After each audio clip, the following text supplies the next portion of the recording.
commitment he had from his volunteers to send out all of these soldiers on these campaigns against Mescalero Apaches and Chiricahua Apaches and Navajos.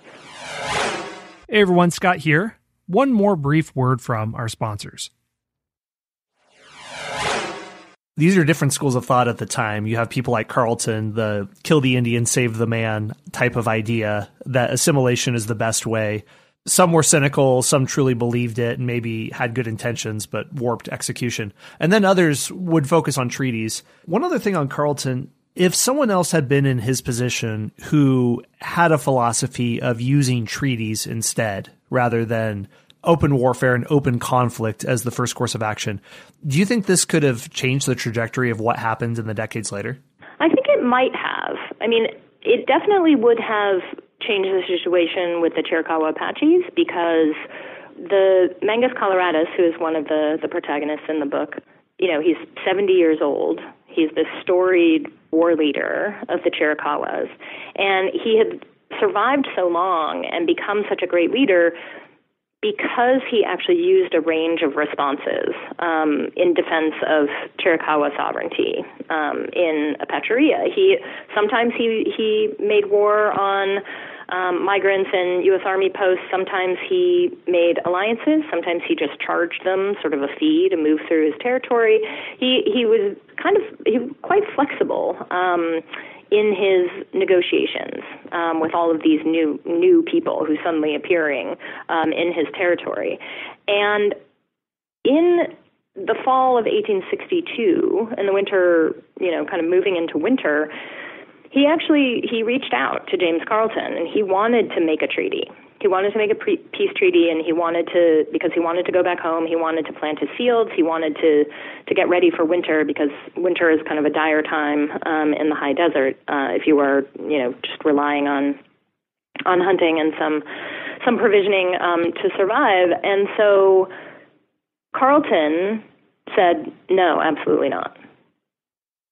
And this is what kind of set in motion a series of events that led to Mangus Coloradus' death, and then as a result of that, a long-term Chiricahua Apache kind of resistance to the U.S. Army, which was basically a 20-year war in the Southwest. If it had been someone else, if Edward R.S. Canby, whose family called him Richard. So I call him Richard throughout the book, even though I think a lot of people who study this region will be like, what? But since the chapters that involve him are mostly from the viewpoint of his wife, Louisa, that's why I chose that. But if Richard Canby had stayed, he might have been more amenable to a treaty with the Chiricahuas, and he may have also sent an Indian agent down there who could have negotiated some things. And, because I think Mangus Coloradus knew that this was a shift.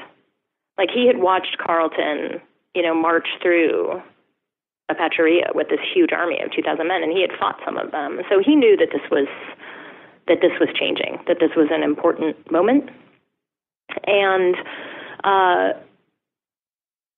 it's a possibility that if someone else besides Carleton was in charge who had been more amenable to that kind of, to Mangus Coloradus's a more peaceful approach, that could have changed that whole situation. Navajos, though, had a different kind of response to the U.S. Army.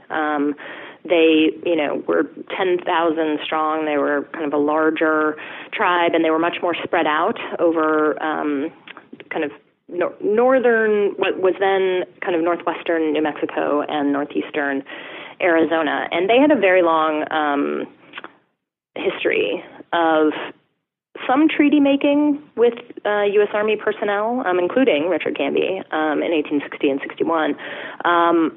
But also a very long history of attacking forts and wagon trains and asserting their sovereignty in their homelands.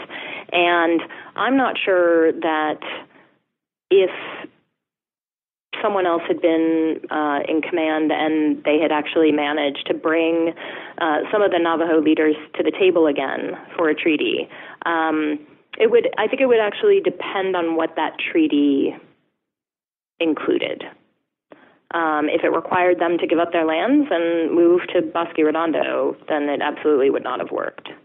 But if someone had been more willing, at that point, before the whole Bosque Redondo nightmare had even started, had been willing to just say, okay, you just stay where you are, but then we're going to put all these, other restrictions on you and kind of police you where you are, basically what the terms of the 1868 treaty ended up being, then that could have turned out differently. But I think there still would have been concerted resistance against the U.S. Army encroachments on Diné Bikéyah, which is what they called their homeland.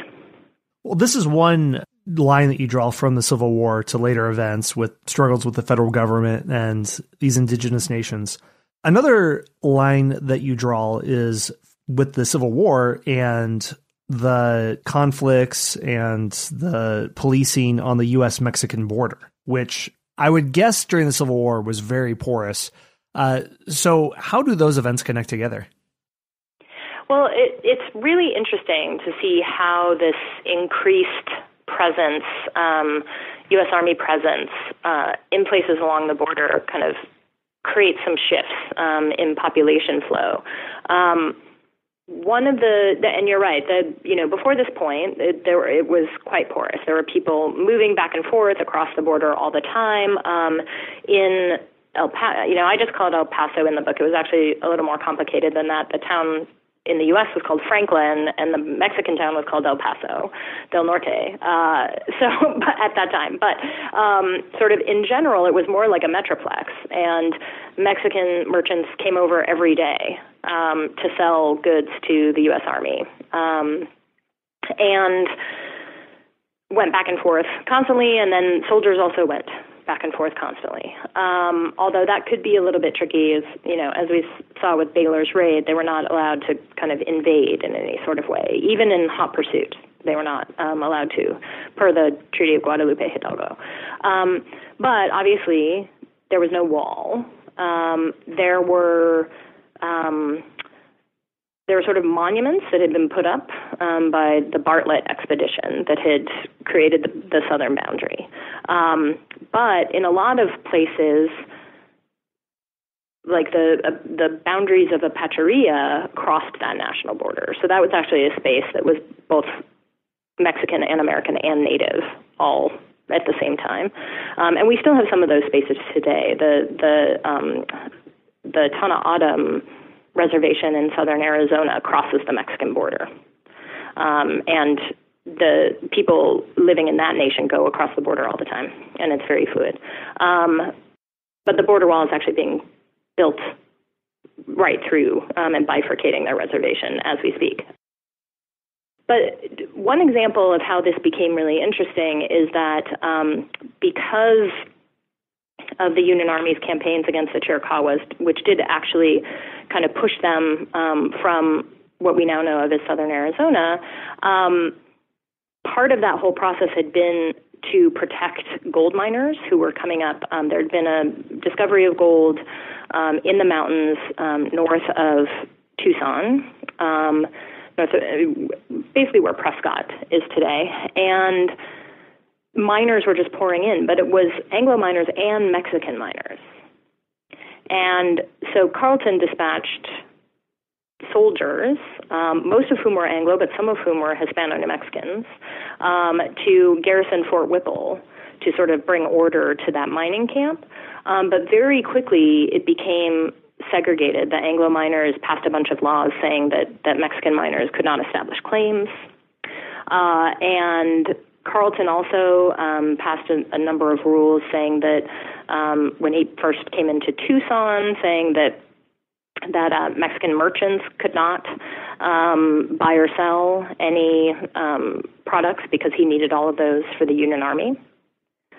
So pretty quickly, there is a policing of Mexican migrants across the border, not only by U.S. Army personnel, but by new Anglo migrants to the area. And it's all a fight over resources and who truly belongs in this place, right? Who is a citizen who is able to take advantage of these natural resources that are there kind of for the taking. And this is, I think, what we see again and again over time, in the 150 years since the war. In this region, that pattern gets established very early, and it's a pattern we see today at the border, both in, kind of this area of Arizona and also Texas and California. So I think to tie up these pieces together, the main argument you're making is that the Civil War is a pivotal moment in the continental history of the United States, not just military engagements on the eastern side, east of the Mississippi. So how do you think all of this changes our understanding of it as a continental history?